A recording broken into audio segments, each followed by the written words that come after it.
We are.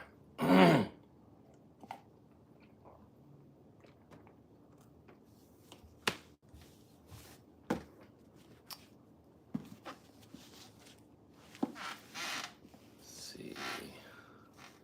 Might turn on the light. I don't know if I need it. Well, I just wanted to read some poetry, and I thought I would share it.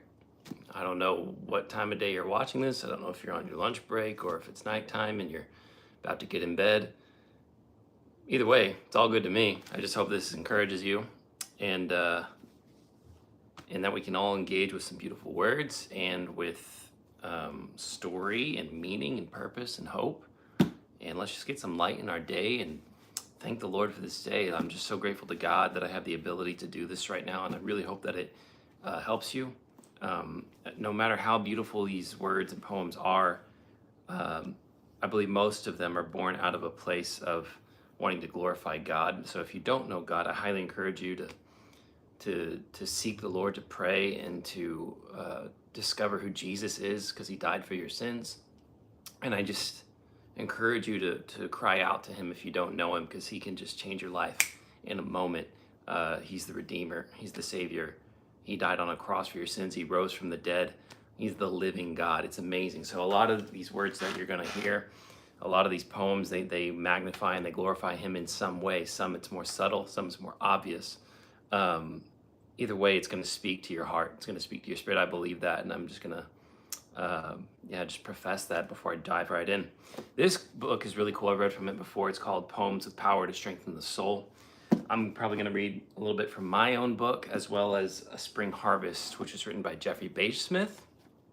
So let's see. This book's cool because it's broken down into like categories. So let's see what we got here. Let's see what catches the eye. Ooh, heroism. That's a cool section. Let's start with the first section. Let's find a cool title. Ooh, I like this. I haven't read it yet, but I like the title. It's called The Charge. Let's check it out. They outtalked thee, hissed thee, tore thee. Better men fared thus before thee. Fired their ringing shot and passed, hotly charged, and sank at last. Charged once more, then, and be dumb. Let the victors, when they come, when the forts of folly fall, find the body by the wall. Interesting. This is written by Matthew Arnold. Very, very interesting. So let's see. Let's do The Reformer. I like the title of this one. This is cool. At my church, we've been talking about being reformers and making like crooked ways straight. So like, you know, there is an obvious difference in the world in terms of like where people stand in terms of like good or bad. Oh, hey guys, man, thanks for joining in. So cool. I'm doing well. Thank you for asking. Awesome. So we've been talking about Reformation and how we can make the crooked way straight when we partner with God to do that, and how we don't have to let injustices just go by. We don't have to let wickedness or evil have its way. We can stand on the truth and the authority of who God is and love people in that process. So this is called The Reformer. I've never read it. I'm about to dive into it here. Here we go.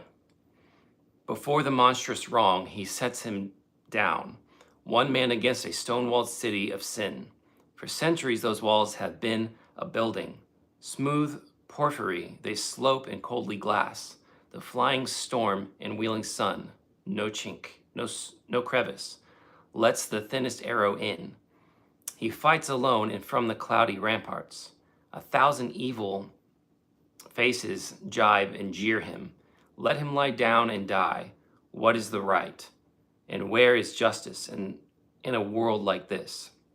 But by and by, earth shakes herself, impatient, and down in one great roar, and down in one great roar of ruin crash, watchtower and citadel and battlements.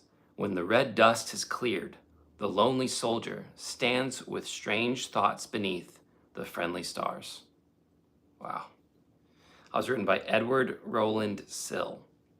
I really personally enjoyed that. Let's see. Oh, from Madrid. Okay, cool. Thanks for joining. There's a couple lines that caught my eye in here. I want to kind of go over them again. Uh, it's like, let him die down, let him lie down and die. What is the right, and where is justice in a world like this? Like I'm sure many people have felt that way recently. Like where is the justice? And it's good that the Word of God says that we will see the goodness of the Lord in the land of the living, and He has the victory. I think sometimes when things feel so oppressive and so dark, we forget the end of the story. That there's victory already that we can partake in, and that God will bring justice. And then even the line after that I thought was really cool. It was, but by and by, earth shakes herself impatient. Like the world, the people around us, they're waiting for people to rise up in this hour and to partner with God and to rescue them and to love them and to not let the injustices go by anymore. And even near the end here, when the red dust is cleared, the lonely soldier stands with strange thoughts beneath the friendly stars. So again, it's like after it all settles, like you're in victory, and you can look at the beauty above and you can see the promises of God all around you in the heavens. It's such a beautiful poem. Ah, that's so cool. Yes, exactly. That's so beautiful. Thank you guys for joining. All right, let's see. Let's try another one in this heroism section, and then we'll maybe move on to a different one.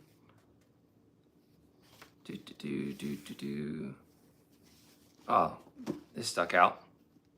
It's called The Martyrs. Okay. Yeah, I was just making sure I got this section here. I don't want to miss any part of it. It's called The Martyrs. Okay. Flung to the heedless winds, or on the waters cast, the martyrs' ashes watched shall gathered be at last, and from that scattered dust around us and abroad shall spring a plenteous seed of witnesses for God. The Father hath received their latest living breath. In vain is Satan's boast of victory in their death. Still, though dead they speak, and trumpet-tongued proclaim to many awakening land the one availing name, Martin Luther, by John A. Messenger. Okay, so that was the end of it. So by John A. Messenger. Interesting. Yeah, it's pretty powerful that what can happen when we stand for the truth. Sometimes we got to face hardship, but that doesn't mean that we've lost. Doesn't mean that God has lost, because we have eternity with Him. We get, I think, caught up in just this physical plane that we have this feeling once we die, that's it. And it's like, well, no, that's not it. There's eternity after that. So it's pretty remarkable. And then there's a poem right after it I want to read. It's real short. I thought it was part of the same one. It has no title, but I want to read it real quick. It's called Stainless, or not called, sorry, it just starts. Here we go. Stainless soldier on the walls, knowing this and knows no more. Whoever fights, whoever falls, justice conquers evermore. Justice after as before, and he who battles on her side, God, though he were 10 times slain, crowns him victor glorified, victor over death and pain. And that's by Ralph Waldo Emerson. That's beautiful. Justice conquers evermore, justice after as before. And he who battles on her side, God, though he were 10 times slain, crowns him victor glorified, victor over death and pain. So even if you face just so many battles, even if it just seems like you can't and you're just being slaughtered, it doesn't matter. At the end, God will justify, your partnership. He will bless you, and you get to share in the victory. That's a beautiful poem.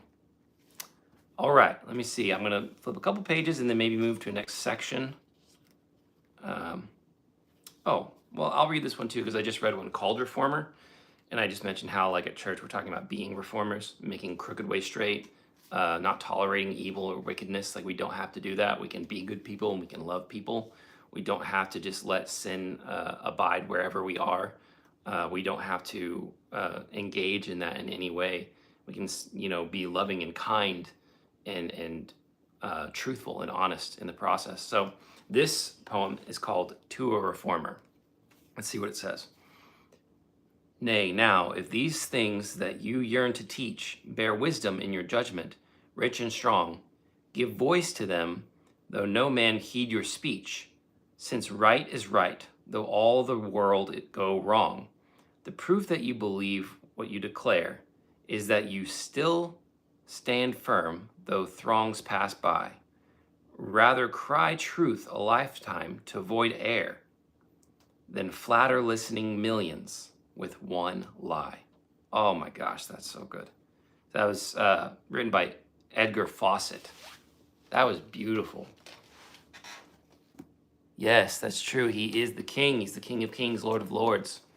I want to read that one more time. I read it a little slow, but it really is so beautiful, and it hits at the heart of the things I mentioned a second ago about being a reformer. And I think it does it concisely in a way with great depth as well. So, to a reformer. Nay, now if these things that you yearn to teach bear wisdom in your judgment, rich and strong, give voice to them, though no man heed your speech, since right is right, though all the world go wrong. The proof that you believe what you declare is that you still stand firm, though throngs pass by. Rather cry truth a lifetime to void error than flatter listening millions with one lie. That is so beautiful, guys. So beautiful. So beautiful. Okay, let me see.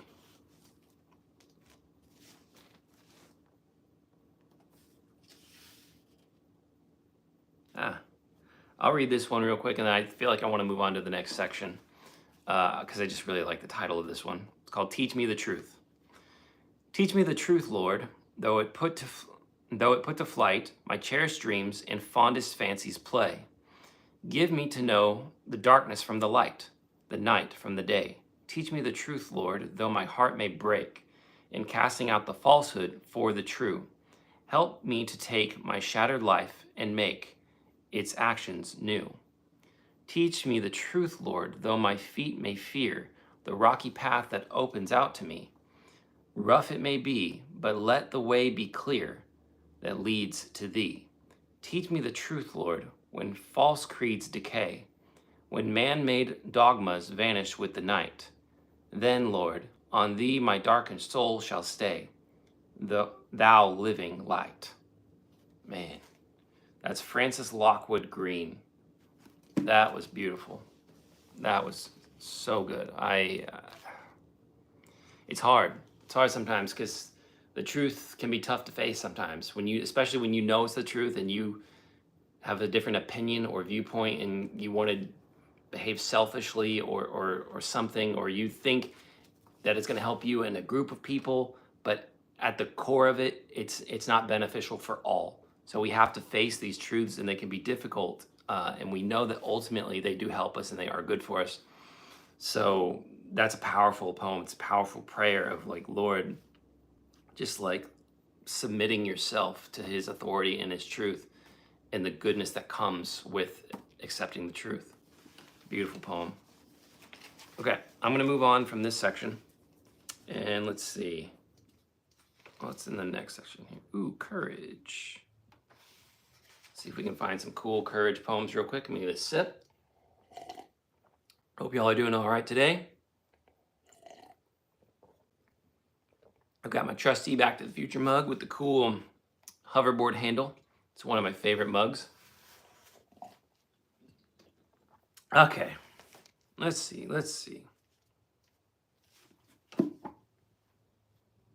I like the title of this one. And before I start, I'm gonna see if I can get my lo-fi tunes. I'm about to read a poem here. I'm just gonna get some music playing. Give me just a second. Kind of some background music, if it'll play. Whoop. Come on. There we go. Okay. Here we are. So this poem is called Dare You? Doubting Thomas and loving John, behind the others walking on.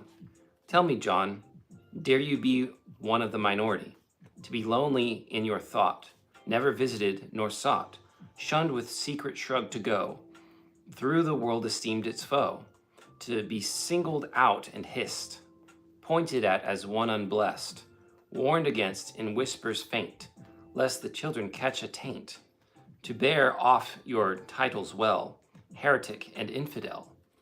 If you dare, come now with me, fearless, confident, and free. Thomas, do you dare to be of the great majority, to be only as the rest, with heaven's common comforts blessed, to accept in humble part truth that shines on every heart, never to be set on high, where the envious curses fly, never name or fame to find, still outstripped in soul and mind, to be hid, unless to God, as one grass blade in the sod, underfoot with millions trod. If you dare, come with us. If you dare, come with us be, lost in love's great unity. That was written by Edward Rowland Sill. That was beautiful. I really like that. Because sometimes we just, we have doubts and fear comes against us, and we don't have to, by any means, subject ourselves to that fear. We don't have to, be bound by it. We can come to God with these things and ask for courage and ask for confidence. And there was a line in here that caught me, a couple lines that were really cool. To accept in humble part truth that shines on every heart, never to be set on high, where the envious curses fly. There's so much comparison in the world today on social media. How many followers do you have on TikTok? How many subscribers do you have? How many likes? How many shares? And I'm not saying it's bad to have those things. It's just when it comes to a place of comparison and it gets to a point where you're so focused on yourself. The Bible says in the last days, people will be lovers of self. We have the term selfie. Again, it's not bad to take a selfie. I'm just saying when it gets to a point where it's in your heart and you can't see past yourself, that's a problem. We want to walk in humility. The world tells us, what does it say? Yes, fight for those who are lost. Exactly. Beautiful. We want to make sure that we are fighting for people and not just ourselves, that we don't worry so much. There was another line in here, I think right after, it says, never name or fame to find, till still outstripped in soul and mind, to be hid unless to God. So, people, they want fame, and that's what the world tells them. That's what influencers tell them. That's what, hustle culture says, like, you got to work, you got to get your name out there. You got to market yourself. You got to be this. And again, it's not bad if you are known. That might be a calling on your life to have a platform, but to trust God that if, that's not your goal, never name or fame to find.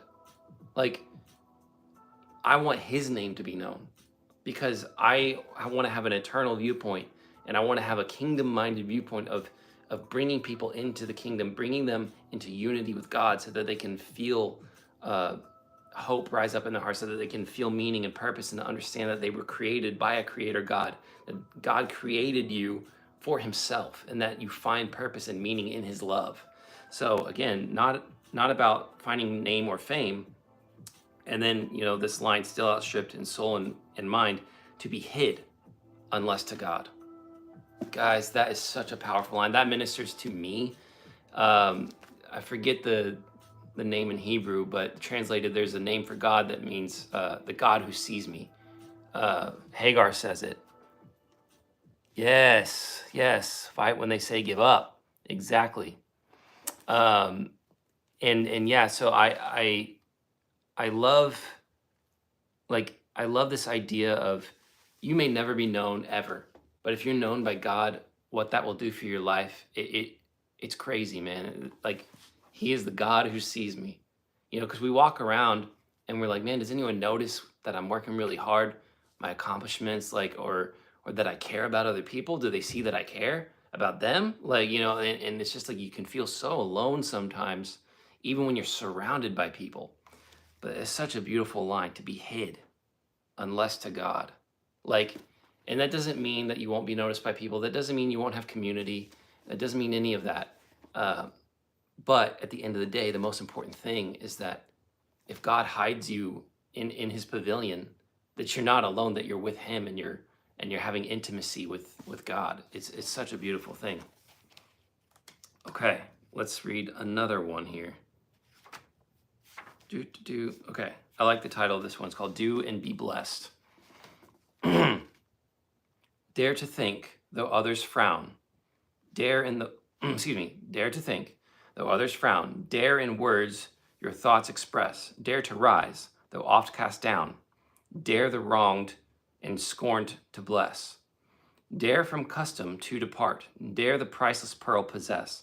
Dare to wear it next to your heart. Dare when others curse to bless.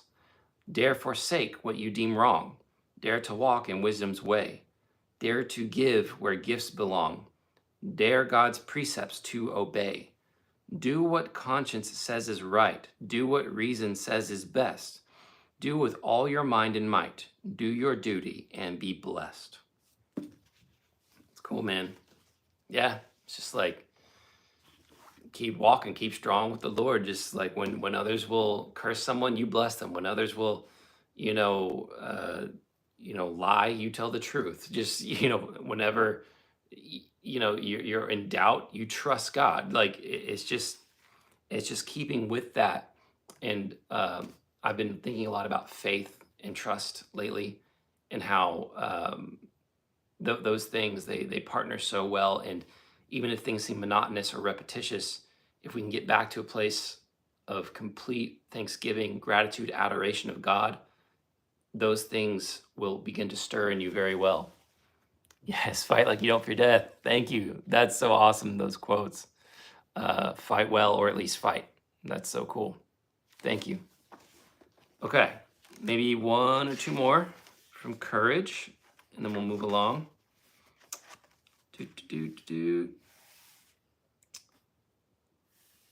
I see two I want to read. Okay, this one I don't think the author is unknown for this one. It's called Strength. Be strong to hope, O heart, though day is bright. The stars can only shine in the dark night. Be strong, O heart of mine, look toward the light. Be strong to bear, O heart, nothing is vain. Strive not, for life is care, and God sends pain. Heaven is above, and their rest will remain. Be strong to love, O heart, love knows not wrong. Didst thou love creatures even, life were not long. Didst thou love God in heaven, thou wouldst be strong. It's good. It's good. Yeah, just take heart. Love God, love people, like there's simplicity and depth there at the same time, and that's something I love about poetry. Strive not, for life is care. That's cool. I'm not even entirely sure what it means, but it speaks to me. Yeah, like I care, like there's so much care, and it's like, but why would we care? It has to be something eternal. It has to be something beyond us. It has to be something from God. Did thou love creatures even, life were not long. Do you see like people? Do you see animals? Do you see trees and creation? Like, are you filled up with love and wonder for those things, even though they're temporary? It's beautiful. Okay, so this next one I want to read, it's called Courage Defined. It's a cool title. The brave man is not he who feels no fear, for that were stupid and irrational. But he whose noble soul its fear subdues, but bravely dares the danger bravely dares the danger nature shrinks from. As for your youth, whom blood and blows delight, away with them. There is not in their crew one valiant spirit. And that was written by Joanna Bailey. I believe that's how you say that, Bailey. Interesting. I kind of want to mosey over this for a second here.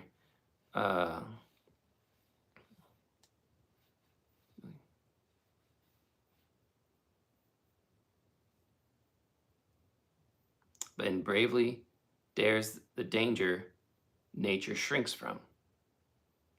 As for your youth, whom blood and blows delight, away with them. There is not in their crew one valiant spirit. I think this is kind of referring maybe to something to the heart of like rage versus like, yes, men and women, like we're called to bear arms sometimes. We're called to be warriors and to fight for what we love and believe. But there's a difference, like when you're young and you have, wild friends around you, and like you might get into fights for fun, not serious fights, but then some guys get into fights just to fight because they're angry. And I think that's what for it is, just this rage of like having to prove yourself of your own strength. Like that is not valiant. That's not what courage is. So that's cool how this is defined. Yes, fight when you're weak at best. That's so. Thank you for quoting that. That touches my heart.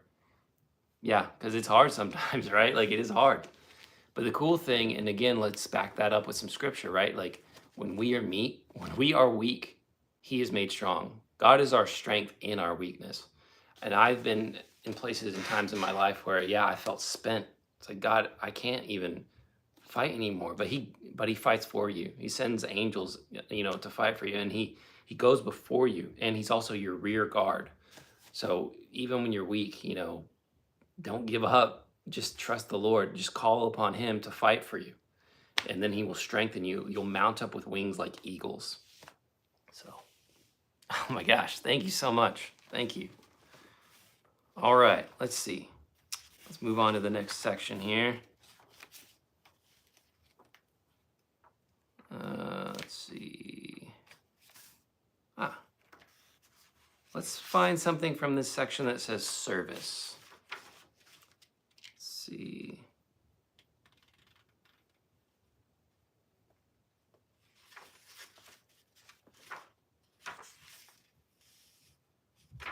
This one's a bit longer, but I really like the title. I'm very curious about it. It's called Small Beginnings. A traveler through a dusty road strewed acorns on the lea, and one took root and sprouted up and grew into a tree. Love sought its shade at evening time to breathe its early vows, and age was pleased in heat of noon to bask beneath its boughs. The dormouse loved its dangling twigs, the birds sweet music bore. It stood a glory in its place, a blessing evermore. A little spring had lost its way amid the grass and fern. A passing stranger scooped a well where weary men might turn. He walled it in and hung with care, a ladle at the brink. He thought not of the deed he did, but judged that toil might drink. He passed again, and lo, the well by summers never dried, had cooled 10,000 parching tongues and saved a life beside. A dreamer dropped a random thought, 'twas old and yet 'twas new, a simple fancy of the brain, but strong in being true. It shone upon a genial mind, and lo, its light became a lamp of life, a beacon ray, a monetary flame. The thought was small, its issue great, a watchfire on the hill. It shed its radiance far adown, and cheers the valley still. A nameless man amid the crowd that thronged the daily mart, let fall a word of hope and love, unstudied from the heart.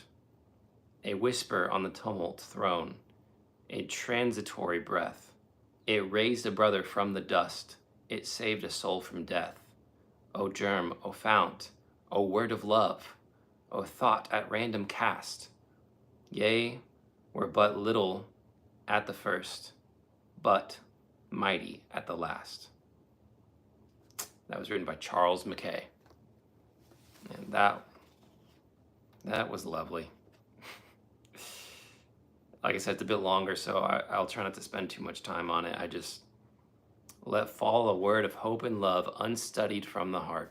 Man, I think people discount themselves so much, and it's sad. Like I don't know what to say, or yeah, like this guy's smarter than me, or whatever. But no, if if it's born of love from the heart, if the Holy Spirit is moving you to speak love, hope, you know, do it and just trust that God is with you. Trust that God speaks through you. It is something that is beyond our minds, that like to you, as you say, you might hear yourself and think you sound ridiculous, but to someone else it could be exactly what they need to hear. They may not even hear it the way you hear it. I can't explain that. That's just the miracle power of God. But yeah, just, man, I'm going to read that again. Just a nameless man amid the crowd that thronged the daily mart let fall a word of hope and love, unstudied, from the heart. And that's the other thing, is like you don't have to necessarily get yourself riled up strictly, you know, like it wasn't like this was pre-planned. It was in the moment of like, it was just in that moment, a word of hope and love. I didn't have to prepare a lecture or a sermon. It was just the right thing to do at the right time. So that was lovely. Let's move along here. I like the title of this one. Let's check it out. It doesn't seem to have an author, unknown author, but the title is called Saved to Serve. Is thy cruse of comfort failing? Rise and share it with another, and through all the years of famine it shall serve thee and thy brother. Love divine will fill thy storehouse, or thy handful still renew. Scanty fare for one will often make a royal feast for two. For the heart grows rich in giving, all its wealth is living gain. Seeds which mildew in the garner, scattered fill with gold the plain. Is thy burden hard and heavy? Do thy steps drag wearily? Help to bear thy brother's burden. God will bear both it and thee. Numb and weary on the mountains, wouldst thou sleep amidst the snow? Chafe that frozen form beside thee, and together both shall glow. Art thou stricken in life's battle? Many wounded round thee moan. Lavish on their wounds thy balsam, and that balm shall heal thine own. Is thy heart a well left empty? None but God the void can fill. Nothing but the ceaseless fountain can its ceaseless longings still. Is the heart a living power? Self-entwined, its strength sinks low. It can only live in loving, and by serving love will grow. That is fantastic. I'm going to read that last part again. Is the heart a living power? Self-entwined, its strength sinks low. It can only live in loving, and by serving love will grow. Gosh, it's so good. Again, you can't be self-absorbed. You can't be, life is only about me. When you operate in accordance with the statutes of God, you come alive. And it makes sense. Think about the times in your life when someone served you, or when you served them and you just felt so content. You made somebody so happy. They made you so happy. You didn't make yourself happy. Someone helped come and brought joy and peace and love into your life. It can only live in loving. It is a communal thing. It is a two-way street here, and by serving love will grow. So if you want to experience that love, you have to be a servant. And it's just, these are great examples of how serving will fill your heart up when you see goodness come from that serving, when you see how it blesses somebody else, when you see that binding someone's wound heals them and their gratefulness and what that does for you. Serving is powerful, and we should never, ever forget that. Okay, I'm going to, I think, transition to a different book real quick and maybe some music. So we were last in the service section here. I'm gonna get some tunes up real quick. My computer fell asleep. Get some more of these going. I'm gonna read a couple from Spring Harvest. I'm gonna get a little drink here. Okay, make sure I'm not missing any comments. All right. I had a couple that caught my eye in here that I wanted to read. Okay, so I'm going to read a couple poems from A Spring Harvest, which is a collection of poems that Jeffrey Smith wrote. And he was a good friend of J.R.R. Tolkien, and they were good friends when they were young, and they both went to war. And Jeffrey Smith, unfortunately, died in the war. But Tolkien collected his poems and put them together in this collection called A Spring Harvest. And I haven't read it all yet. I've kind of glanced over some things. I want to sit down and really take this in. But I've read a little bit about his life.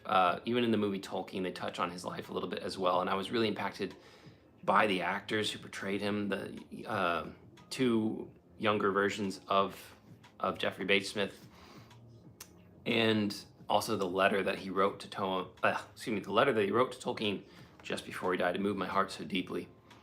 So I just wanted to share some of the things he wrote, because it's amazing the legacy of people who are just so moved by God that they can't contain what's inside them, that they have to try their best to articulate it, to honor God and to hopefully touch other people's hearts. It's amazing that so many years later that we can be here sitting listening to these words.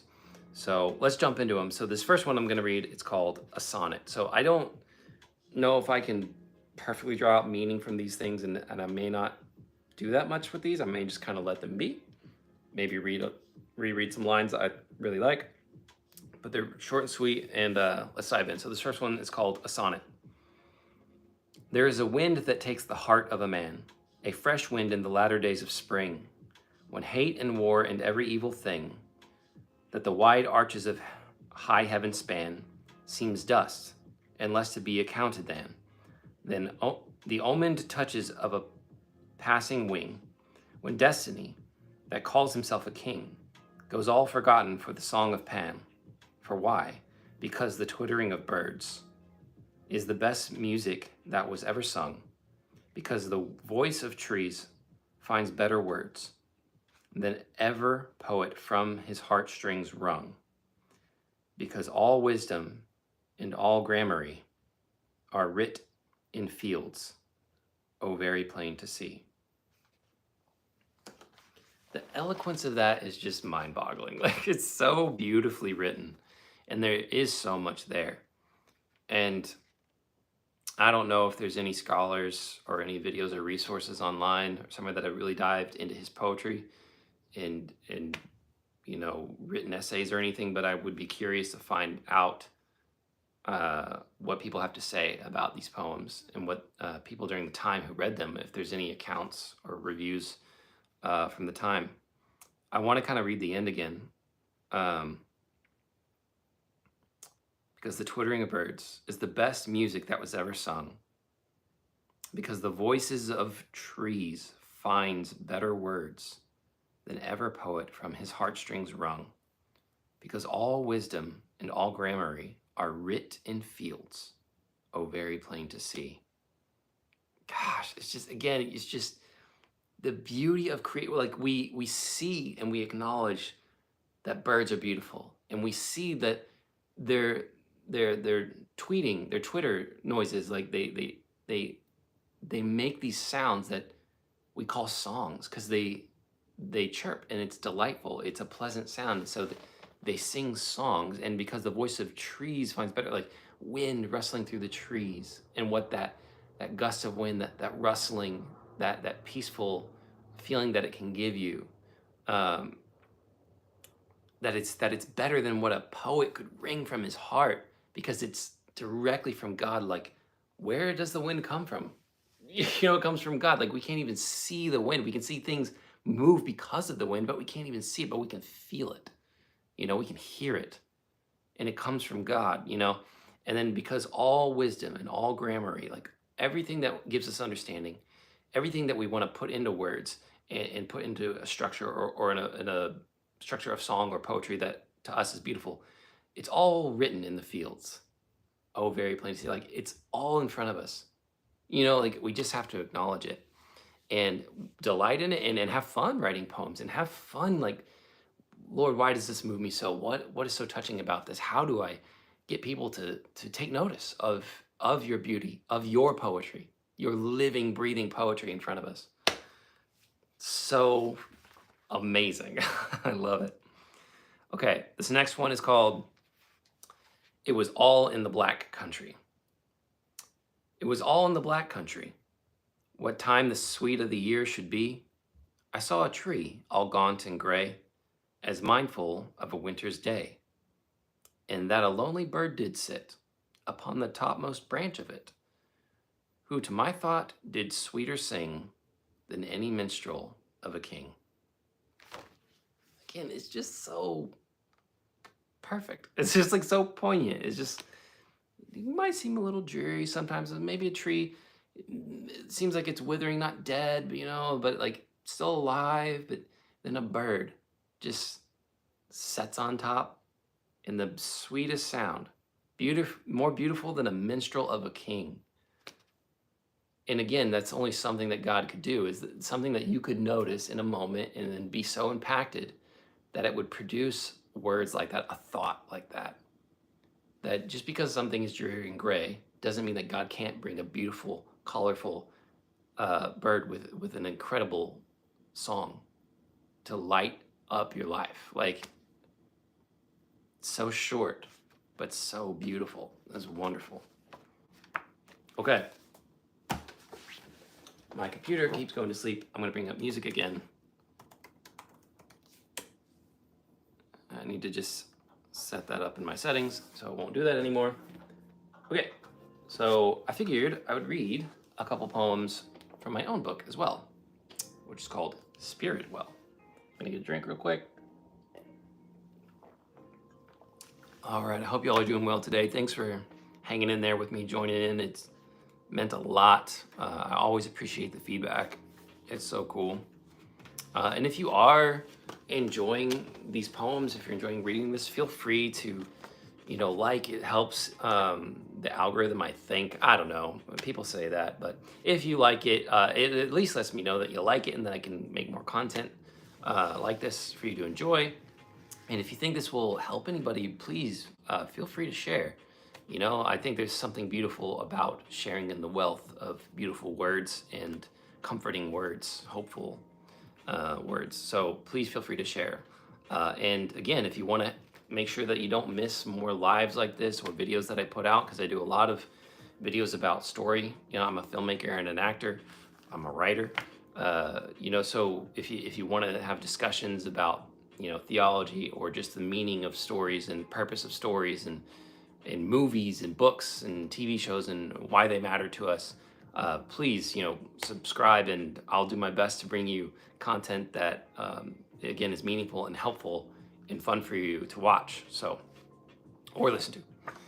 But let's jump in here and let me find one that kind of sticks out to me.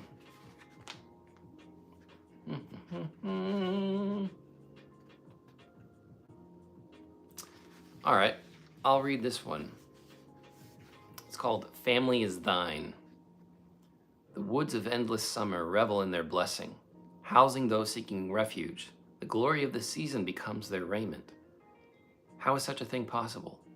Many are only familiar with winter. Some have skipped with the passing summer. Now they carry the endless rays beyond these woods.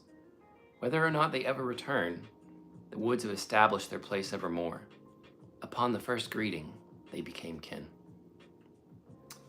I just had a fun time writing this. I think it means a lot of things to me. I love reading stories like Lord of the Rings, the Chronicles of Narnia, these beautiful fantasy worlds that they've created. But again, they're all just kind of this shade of heaven and eternity.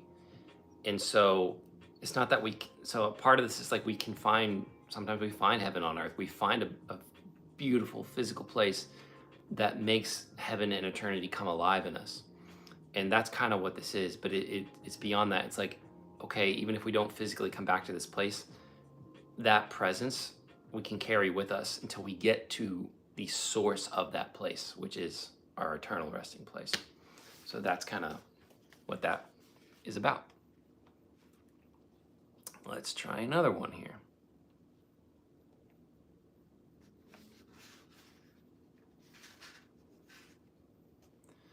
So I had some comments earlier about this poem, actually, so I might as well read it. I enjoy it quite a bit.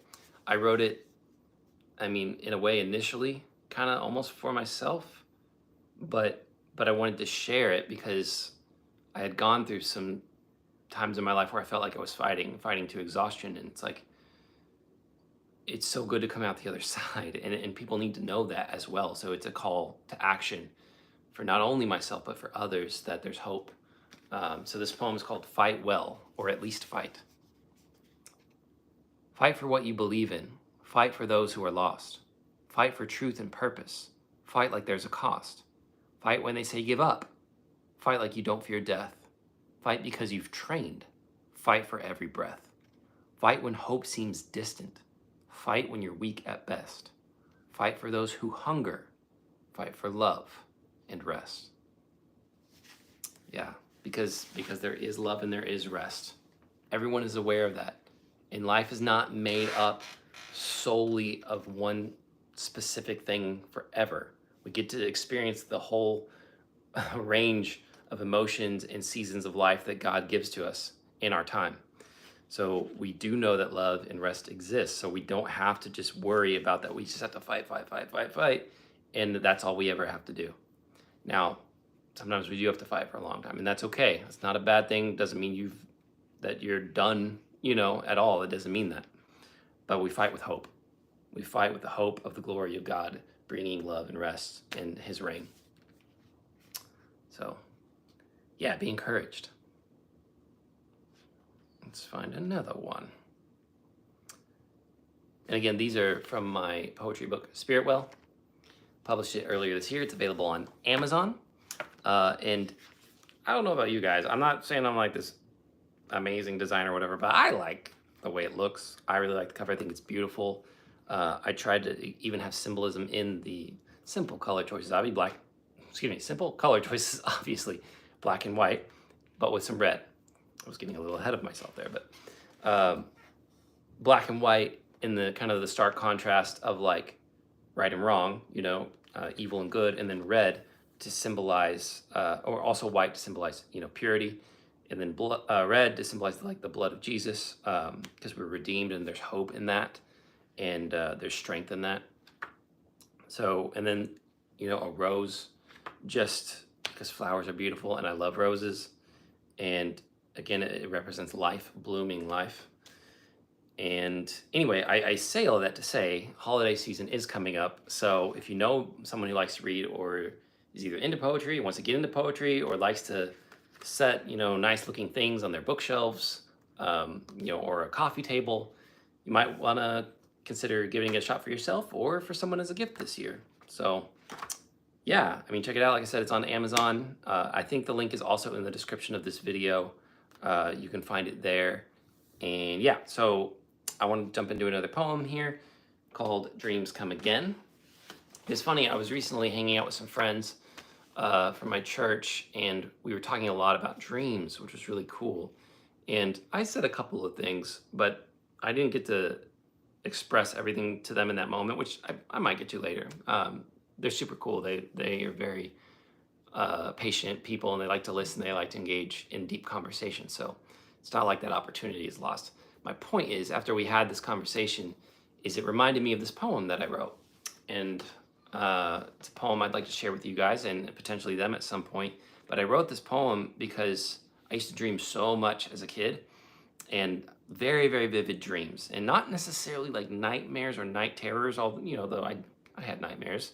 But I would have such vivid dreams that seemed so real, and they were so intense that I until I woke up, I thought that I was like that dream was real, and which is crazy because they could be so bizarre, but they were so vivid. And it's like in the dream, it's like I could feel everything that was happening around me, and that was kind of hard as a kid because I didn't know how to process all of that.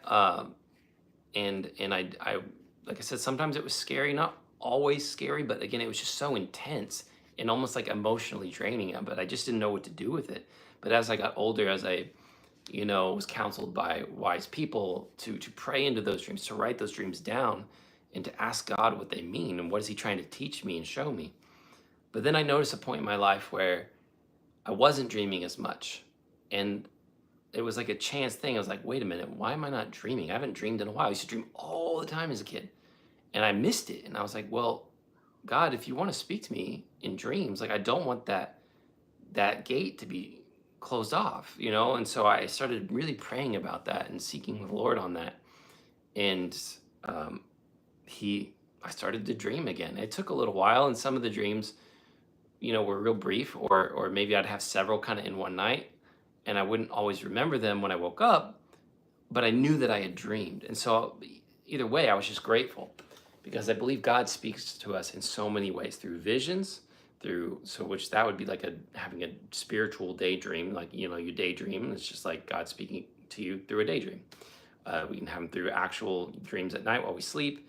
We can hear him in our spirit through the Holy Spirit. We can occasionally people audibly hear God. And, there's just so many ways that God can speak to you. And my point is just like, be listening. Like if you're having dreams and maybe they are intense or something and you don't know what to do about them, just take them to God. Tell the Lord, like, I give you these dreams. I want your dreams. I don't want dreams from any other source. I don't want any other spiritual attacks coming at me while I dream. I want you to be present with me in my dreams. So anyway, that was a long, long, long discussion, which we might save for the end discussion, but this is called Dreams Come Again. How oft I did dream as a child. Every night a play for my own viewing. Odd characters and stranger stories rippled. Grandeur and apocalyptic paintings too real. Eagerly desired gifts of waking. Light of memory mingles with future. Anticipatory writings, a declaration of my heart. Fade, fade, fade, the whispers of colors. Blank years of hours strung through effort. A chance notice points to lack in the land. Which gates closed relationship? My requests go up for company in the watches. What's this? Images begin to trickle. A forgettable dream with unforgettable presence. The beginning of hope brings cultivation. I dream again. Therefore, I must honor the giver. So that is my poem called Dreams Come Again. So grateful. Okay. Let's find some more here. Maybe one or two more. It's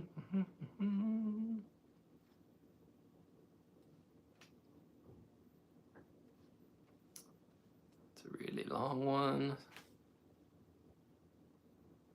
I'll read Heart Ablaze real quick, just because it's one of my favorites, and I'm wearing my Heart Ablaze shirt, which is also on my website, which I believe, again, is linked in my description.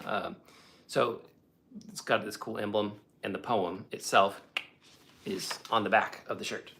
So I've got a white one, I've got a black one, got a short sleeve, long sleeve, but this is one of my favorite poems, and because it can be soul crushing if you feel like your heart is dead or dying. And I'm a passionate person, so for me, like, I'm not trying to sound special, but for me, like, it's noticeable when that happens, and I can't stand it. Like, I want a heart ablaze. I want to do things in the world that matter for God. I want to partner with God and with people, and I want to go. Like, I want to do things. I don't want to sit around. I don't want to be bound by chains. So here we go. Heart ablaze. Please accept the incense of my burning heart. Bless the flames, stoke them as you will. I want a pure desire so I may play my part, to honor you with every gift, every skill. Storms have come, yet the embers still glow. Warmth so faint are they fading away. Can this field be kindled? Is it time to go? Rivers from my eyes plead for your play. You give assurance my heart always burned. Your beauty untamable catches it a gaze. My deepest longings in your flames yearned. So I ask earnestly, set my heart ablaze. I like it. I like it a lot. Stir that heart up. Let's see.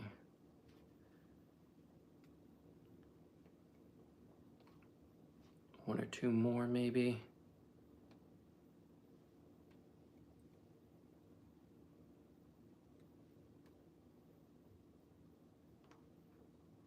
Let's read Wild Ones real quick. I think this one's just kind of fun. I like the way it sounds. We are the wild ones. We are the fire ones that dance until our feet break, praising through the tired ones. We are the honest ones. We are the joyful ones. The persecuted servant family seeking for the orphans ones. We are the hopeful ones. We are the loving ones. The bear your cross and follow him, calling on his name ones. The safe ones, the chained ones, the self-empowered fake ones. That's not our cup, you see. Now come and join the wild ones.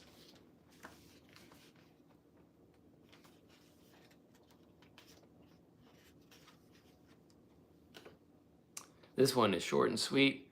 And I even remember when I first wrote it, I'm like, what else am I going to write? I was like, but that seems to encapsulate what I want to say, although very brief. And I was like, I was careful because I was like, no, it's really short, but I think that's it. And I might write another one about this topic later. But anyway, this one's called Wholeness. The holy God filled a hole in my heart. Now I am whole and not just in part. Wholeness in body, soul, and spirit calls me to holiness. I can hear it. Yeah, short and sweet. But yeah, if you've got a hole in your heart, if you don't know God, he's the only thing that can fill it. I mean, there's just nothing that will do the trick. You know, celebrity, fame, money, whatever, those things, they are temporary and they don't fill the eternal longing in your heart for a sense of completeness and a sense of fully being accepted by love. And God is love. So if you want to experience the fullness of love, you have to have God in your heart. So that's my short poem on wholeness. Let's see.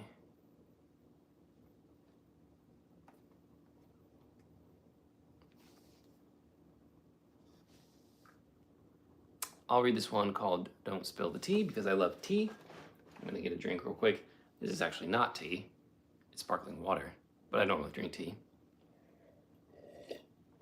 Okay, this one's called Don't Spill the Tea. It's a bit of a play on words because as much as I like tea, I am irritated by the phrase that people use of like, oh, spill the tea. Like people want to gossip, you know, or something, learn all the juicy details and like, don't do that.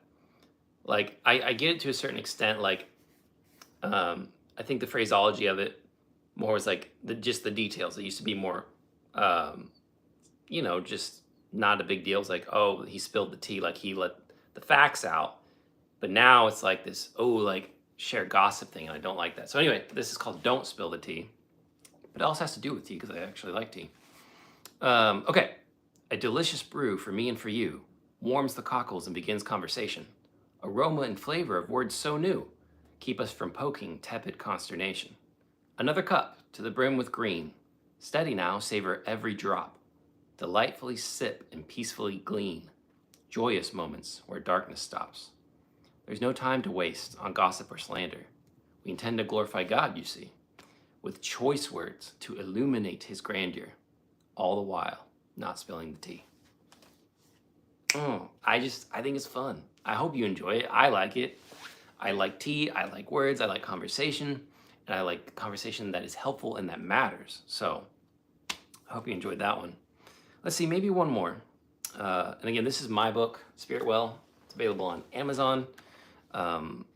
Yeah, if you're looking for a good book of poetry, you can grab it. If you're looking for a gift for someone this holiday season, you can grab it. Nice, cute little cover. Looks good on a bookshelf, nice and clean. Put it on a coffee table. You can give them some chocolates with it, you know, if it's someone you really care about. And yeah, just be inspired. Just be filled with hope. Let's see. Okay, I'll do this as the last one because we've been reading, you know, from multiple books and been talking about stories and meaning. And I just want to commission you guys to partake in the story. God is the author, but we get to play a part, and we get to, you know, I think Tolkien kind of coined this term as like sub-create. You know, he's the creator. Anything that we create comes from him anyway, but we get to, we're created in the image of God, so we get to partake in his nature. So you get to do that. And this poem is commissioning you to do that. So it's called Tell the Stories. Time to tell a story, act it out. Around the campfire, watch and listen. Heroes and villains battle and shout as children squeal and eyes glisten. Time to tell a story, pick up a brush.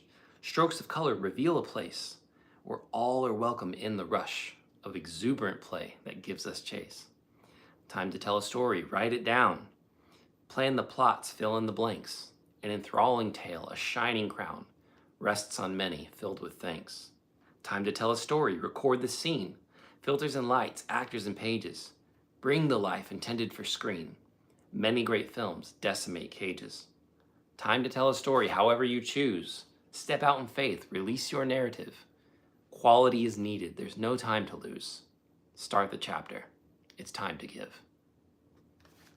So, I hope that does something. I hope that inspires something inside you, in your spirit, in your heart to rise up and participate in bringing the kingdom of God on the earth and building it on earth as it is in heaven.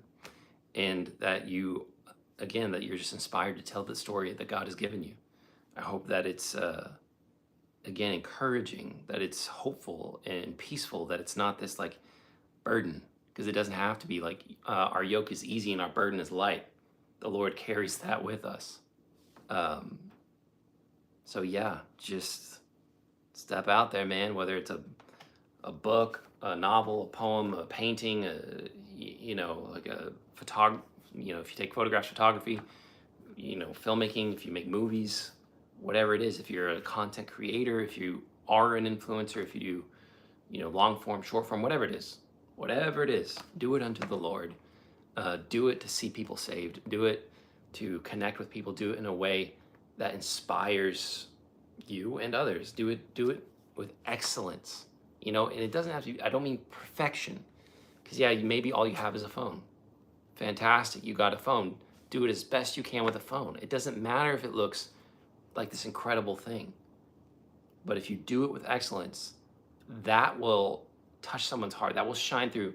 People can sense when something is done with excellence, no matter the quality of the equipment. And I can just testify to that. I've watched things that were made on mini DV cameras and old video cameras that aren't even HD that I've thoroughly enjoyed and engaged with. So it's about the story, it's about the characters, it's about the heart behind it and what you're trying to say and who you're trying to glorify.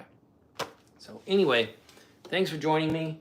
We read from Poems with Power to Strengthen the Soul. This is an old book that my grandfather had in his library, in his study, and it's really cool. I don't know if you could find it anywhere. Like I said, it's super old. Maybe it's compiled by James Mudge. So it's just a bunch of different poems from a bunch of different people on different topics. Beautiful book. Spring Harvest. I'm pretty sure you can still find this on Amazon. I think there's a couple different versions of it.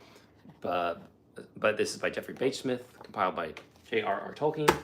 And then we read from my book, Spirit Well, which again is on Amazon. You can get it now.